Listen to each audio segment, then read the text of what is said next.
Hi friends, आज Hyundai की एक कार आई है हमारे पास। तो उसमें प्रॉब्लम ये है कि टर्बो टूट चुका है। अभी टर्बो इसका दूसरी बार टूटा है, तो अभी टर्बो रिप्लेस करना ही है, वो एक अलग बात है। बट टर्बो क्यों बार बार टूट रहा है, तो उस पर काम करना है। तो वो वाला फॉल्ट ढूंढना है कि टर्बो बार बार ख़राब क्यों हो रहा है।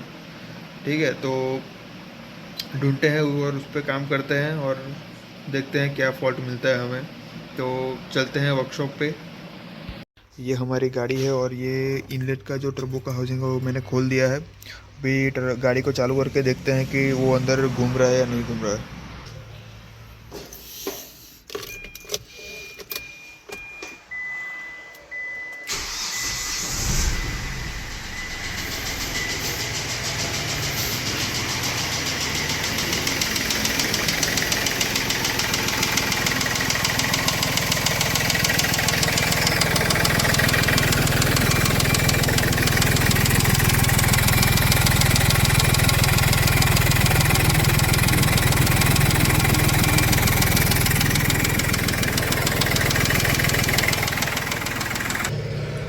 अभी गाड़ी को मैंने बंद कर दिया है और टर्बो घूम तो रहा था, लेकिन उसकी कंडीशन क्या है वो मैं अब दिखाता हूँ।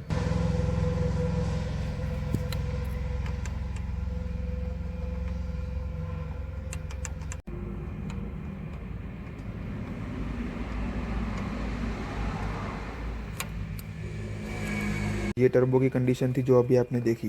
तो एक फॉल्ट है जो हमें अभी मिला है कि वेस्ट गेट के रिलेटेड फॉल्ट है। अभी फॉल्ट इलेक्ट्रिकल ही है या मैकेनिकल ही है, वो तो चेक करने के बाद ही पता चलेगा। बट हो ये रहा है कि ये वेस्ट गेट जो आता है, अभी वेस्ट गेट क्या होता है कि ये जब बंद रहेगा तो टर्बो अपना मैक्सिमम जो बूस्ट की कैपेसिटी है उसकी वो मैक्सिमम बूस्ट जनरेट करेगा और इंजन को देगा। और ये वेस्ट गेट जब ओपन रहता है तब एग्जॉस्ट की आधी एयर बाईपास हो जाएगी जो टर्बो में नहीं जाएगी। तो उससे क्या होगा कि टर्बो जो अपनी मैक्सिमम स्पीड पे जो घूम रहा है वो मैक्सिमम स्पीड नहीं घूमेगा, उसकी स्पीड भी 50% डाउन हो जाएगी। तो उससे क्या होगा कि ज़्यादा बूस्ट क्रिएट नहीं होगा, क्योंकि अभी हमारा ये हो रहा है कि जब इंजन आइडियल कंडीशन पे है तब इंजन का आरपीएम लो रहेगा। तो आरपीएम लो रहेगा तो पिस्टन की मूवमेंट भी लो रहेगी। तो उस टाइम पे इंजन को ज़्यादा एयर की ज़रूरत ही नहीं है, तब ये वेस्ट गेट ओपन रहना चाहिए। तो क्या होगा कि टर्बो मैक्सिमम बूस्ट नहीं देगा, वो आधी स्पीड में ही घूमेगा, तो बूस्ट भी कम मिलेगा और इंजन भी चलेगा। अभी फॉल्ट हमें ये मिला है कि ये वेस्ट गेट है जो ओपन नहीं हो रहा, ओपन हो रहा है बट जैसे ही सेल लगाते हैं और 10 या 15 सेकंड में वापस वो क्लोज़ हो रहा है। तो वो नहीं होना चाहिए, क्योंकि अगर ये आइडियल पे ही क्लोज़ हो गया तो आइडियल पे टर्बो अपनी मैक्सिमम एयर का बूस्ट लगाएगा इंजन पे। अभी इंजन इतना आरपीएम ले ही नहीं रहा है, तो वो ज़्यादा एयर को कैसे लेगा। मतलब अभी इंजन को एयर की ज़रूरत ही नहीं है और टर्बो एक तरफ से एयर का प्रेशर दिए जा रहा है। तो वो जो ओवर प्रेशर क्रिएट होगा वो कहाँ जाएगा, वो लाइन में कहीं ना कहीं से लीकेज करेगा ही करेगा। ठीक है, तो हमारी गाड़ी में भी फॉल्ट यही है कि इनटेक की जो लाइन है जो टर्बो से लेकर इनलेट मैनिफोल्ड तक जाती है, तो उस लाइन में कहीं ना कहीं से लीकेज रहती ही है गाड़ी में। तो उसी को चेक करेंगे। तो ये एक फ़ॉल्ट को हमें पहले सॉल्व करेंगे, उसके बाद स्टेप बाय स्टेप दूसरा फॉल्ट पे जाएंगे अगर होगा तो। ठीक है, अब ये गाड़ी को स्टार्ट किया हमने, अभी ये ओपन हो गया है। अभी अगर आप धीरे धीरे इसको मार्क करते जाओ कि ये वाले पॉइंट को जो इसके सामने था ओपन था तब, तो ये धीरे धीरे वापस क्लोज़ हो रहा है। देखना, नोटिस करना अभी। ठीक है, धीरे धीरे ये आगे आया है। वाइब्रेशन की वजह से थोड़ा हिल रहा है ये, बट इस वाले पॉइंट को ही आप नोट करना है जो पहले यहाँ पे था, इस वाले पॉइंट पे। अभी ये धीरे धीरे नीचे आ रहा है।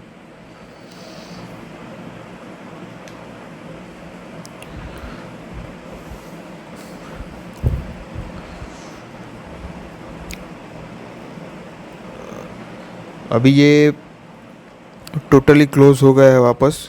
तो ये किस लिए हो रहा है कि ये जो वैक्यूम से ऑपरेट हो रहा है वो वैक्यूम ही उसको नहीं मिल रहा है। मतलब उसी में फॉल्ट है। जो वैक्यूम पहले मिल रहा है तो पहले ये ओपन हो रहा है और धीरे धीरे वैक्यूम कम हो रहा है तो ये वापस अपनी ओरिजिनल कंडीशन में आ रहा है, तो वही हमें चेक करना है। ठीक है, अब ये गाड़ी को हमने स्टार्ट किया और अभी आप देख सकते हो कि अभी मल्टीमीटर पे 12 वोल्ट शो कर रहे हैं। ठीक है, और इसी के सामने इस पे जो वैक्यूम क्रिएट हो रहा है वो भी हो रहा है। ये कागज़ हमारा लगा हुआ है, वैक्यूम की वजह से ही चिपका हुआ है, किसी ने पकड़ा नहीं है। अभी इस तरफ वोल्टेज हमारे धीरे धीरे डाउन हो रहे हैं, 12 पे से 7 पे आ गया सीधा। अभी भी कंटिन्यूसली लो हो रहे हैं। ठीक है, अभी भी थोड़ा वैक्यूम बचा है जो कागज़ को चिपकाए रखा है। तो अभी एक एक पे आएगा ना तब ये वैक्यूम छोड़ देगा। ठीक है, अभी छोड़ दिया है, तो यही प्रॉब्लम है हमारा, इसी पे काम करना है हमें। तो अभी ये ऐसा क्यों हो रहा है वो हमें चेक करना है कि वैक्यूम जो ड्रॉप हो रहा है वो डायरेक्ट वैक्यूम पंप से हो रहा है या फिर उसकी लाइन में कुछ प्रॉब्लम है या फिर बीच में जो वेस्ट गेट मॉड्यूलेटर लगा है उसमें प्रॉब्लम है या फिर कोई अदर वायरिंग में कुछ प्रॉब्लम है। तो वो पूरा चीज़ हमें चेक करना है। अभी ये जो वैक्यूम पंप से जो पाइप आती है उसको डायरेक्ट हमने ये टर्बो की पाइप से लगा दिया है और इसको बाईपास कर दिया है। अभी देखते हैं इसमें वो एक्चुएटर ऑपरेट होता है कि नहीं होता है। अभी इस वाले पाइप को हम इधर लगाएंगे जो कि हमने इसको बाईपास कर दिया है यहाँ से। अभी देखते हैं वो ऑपरेट होता है कि नहीं। अंदर करते हैं।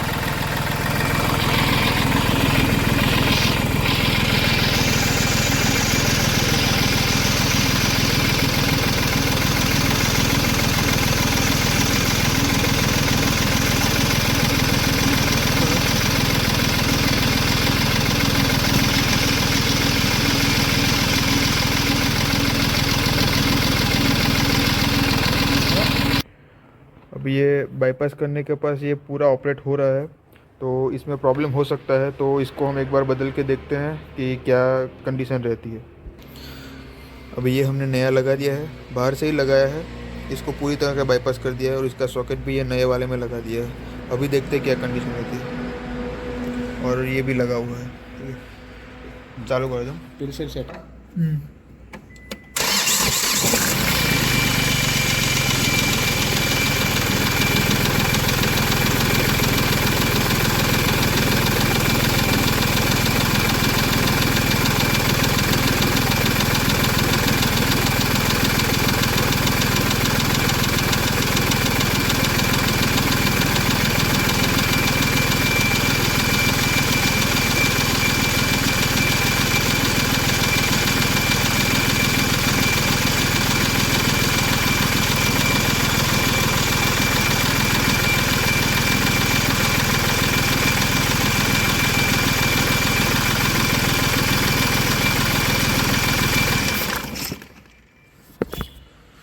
तो ये नए वाले में भी सेम ही कंडीशन रही है। जब स्टार्ट करते हैं तब वैक्यूम निकलता है और उसके बाद धीरे धीरे ड्रॉप हो रहा है वैक्यूम। तो अभी वैक्यूम ड्रॉप क्यों हो रहा है वो देखते हैं। अभी ये हमने पुराना वाला ही लगा दिया यहाँ पे, क्योंकि ये नया वाला जो लगा था उसमें भी सेम प्रॉब्लम रह रहा था, तो ये करेक्ट हो सकता है। ठीक है, अभी हम इसका वोल्टेज चेक करेंगे, इसमें वोल्टेज कितना आ रहा है। वोल्टेज ड्रॉप हो रहा है तो फिर भी ये ड्रॉप होगा वैक्यूम। तो ये सॉकेट में हमने मल्टीमीटर की तारें लगा दी है और यहाँ पे हम वोल्टेज चेक करेंगे। कौन इग्निशन चालू। अभी हम गाड़ी चालू करके देखते हैं कि इसमें वोल्टेज ड्रॉप हो रहे हैं कि नहीं।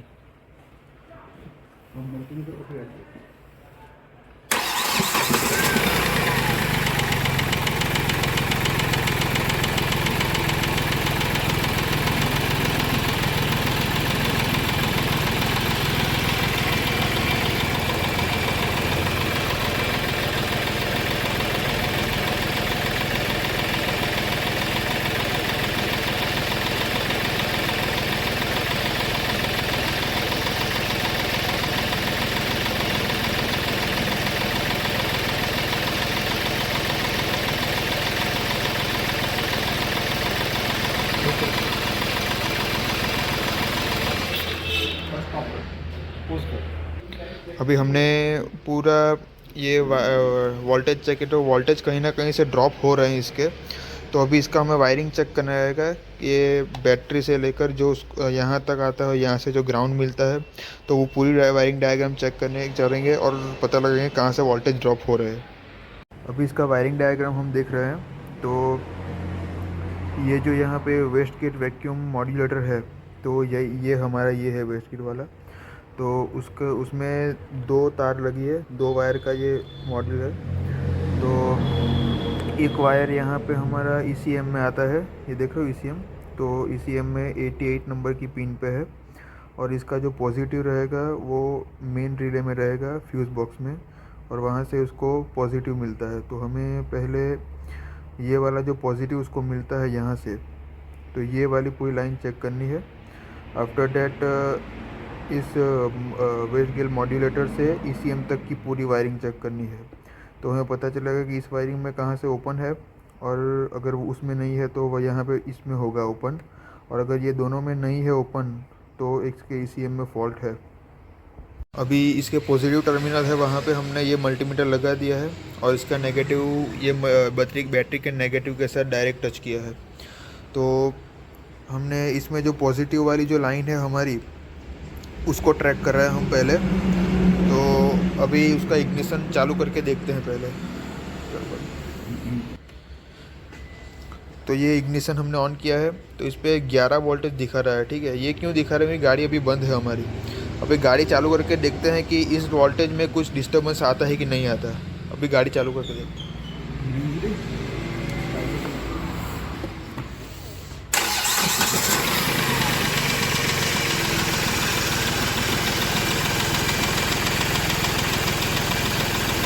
अभी ये पूरी वोल्टेज इसको मिल रही है, तो अभी हम कह सकते हैं कि इसकी पॉजिटिव लाइन में कोई डिस्टर्बेंस है नहीं।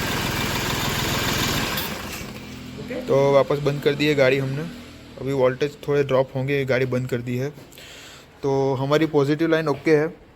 तो अभी हमें ये रिले चेक करने की ज़रूरत नहीं है, इस पे 12 वोल्ट हमको मिल ही रहे हैं, तो इसमें कोई डिस्टर्बेंस है नहीं। और अभी इसका जो नेगेटिव टर्मिनल है, जो ECM के थ्रू ग्राउंड में मिलता है इसको, तो इस मॉड्यूलेटर और ये 88 नंबर के जो पिन है, तो उसके बीच का वायरिंग हम चेक करेंगे। अभी हमने ये नेगेटिव टर्मिनल पे लगा दिया है, यहाँ पे नेगेटिव पे लगा है, तो ये इसके दूसरे वायर हम पॉजिटिव पे लगाएंगे तभी चेक होगा। अभी इसमें 12 वोल्ट दिखा रहा है, शो कर रहा है। वही गाड़ी चालू करके देखते हैं कि इसमें वो डिस्टर्बेंस आता है कि नहीं आता।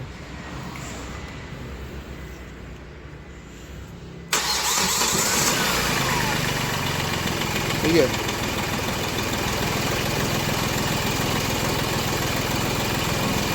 अभी ये धीरे धीरे कम हो रहा है।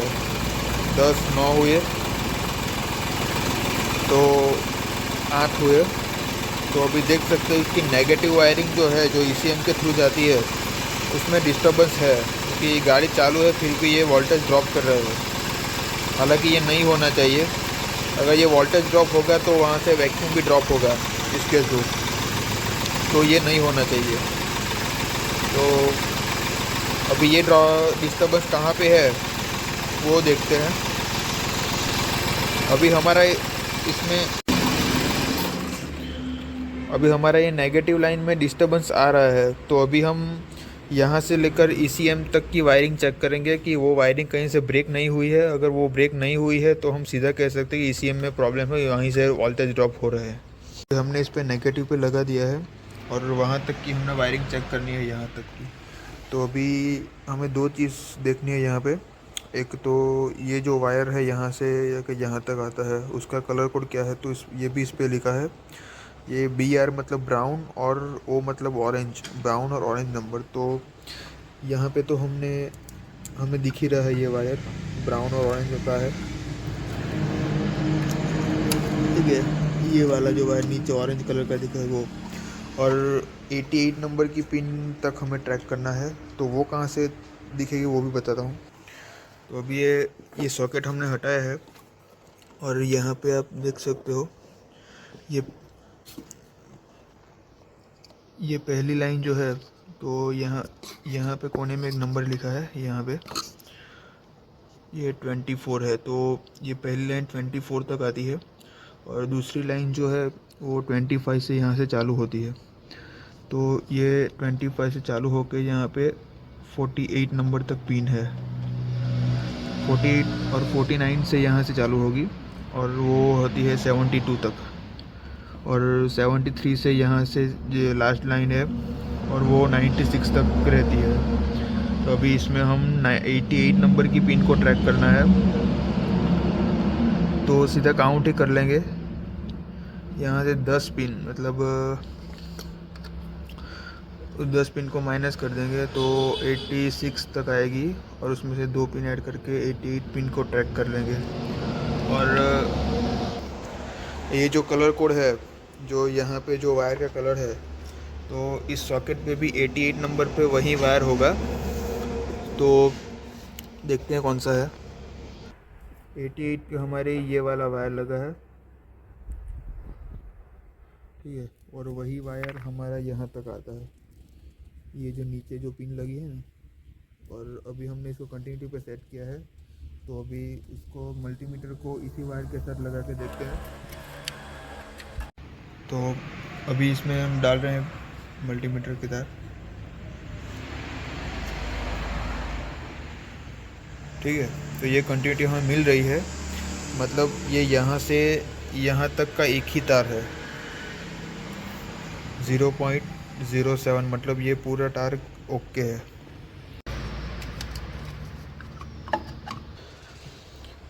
अभी यहाँ जो नेगेटिव टर्मिनल पे जो वायर लगाया था उसको हमने यहाँ से निकाल कर यहाँ पे डाला है, जो वेस्ट गेट की जो पिन है वहाँ पे, और इसका पॉजिटिव टर्मिनल हमने बैटरी के साथ कनेक्ट किया है।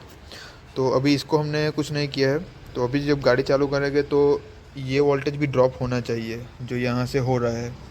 तो अगर ये होगा तो हम कंफर्म कर सके ECM में से वोल्टेज ड्रॉप हो रहा है और फाइनली प्रॉब्लम ECM में ही है। अभी चालू करते हैं गाड़ी।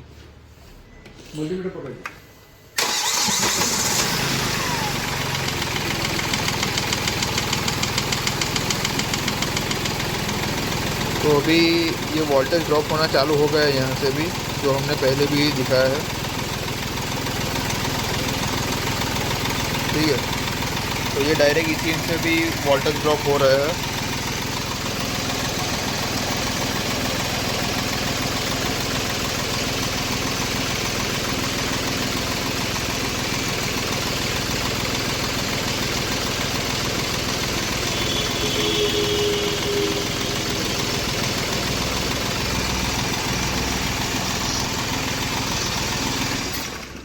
तो ये वोल्टेज ड्रॉप हो गए, 12 से लेकर 0 तक आ गए हैं। और इसको हमने इस पे वायर कोई लगाया नहीं है, सीधे ECM से बैटरी पे लगाया है। तो अभी हम कह सकते हैं वायरिंग इसका पूरा ओके है, वोल्टेज ड्रॉप ECM में से ही हो रहा है। तो इसका ECM ही खुलवाते हैं और उसमें देखते हैं रिपेयर होता है तो, वरना रिप्लेस कर देंगे। तो ये एक हमें इलेक्ट्रिकली फॉल्ट मिला है, जिसके जो एक रीज़न हो सकता है टर्बो को फेल होने का, बट जो हमारा जो टर्बो है वो जो फेल हो रहा है उसके बीच का जो टाइम पीरियड है वो बहुत ही कम है। मतलब कि अगर इस फॉल्ट से इतनी जल्दी टर्बो ख़राब नहीं होता है, फॉल्ट है बट इतनी जल्दी टर्बो फेल नहीं होता। तो कोई और मैकेनिकल रीज़न भी जो कार इंजन में हो सकता है कि वो टर्बो को फेल कर रहा है बार बार, तो उसको भी एक बार चेक कर लेते हैं। हालांकि एक फ़ॉल्ट हमें मिल गया है इलेक्ट्रिकली, एक बार मैन्युअली हम चेक कर लेंगे एक एक चीज़ को, तो हमें हमारे मन में जो डाउट है वो क्लियर हो जाएगा कि और कोई गाड़ी इंजन में कुछ प्रॉब्लम बचा नहीं है। तो स्टेप बाय स्टेप एक तरफ से लेके पूरा क्लीन करेंगे। तो यहाँ तक अगर वीडियो आपको अच्छी लगी है तो लाइक करना, शेयर करना, और इसके नेक्स्ट वाले पार्ट में इंजन में भी एक दो चीज़ हमें चेक करनी है डिटेल में, तो उसके बारे में बात करेंगे। तो अगर वो देखनी है तो चैनल को सब्सक्राइब कर देना, क्योंकि टर्बो के रिलेटेड हर एक चीज़ हम इंजन में चेक करने वाले हैं, ठीक है। तब तक के लिए बाय बाय।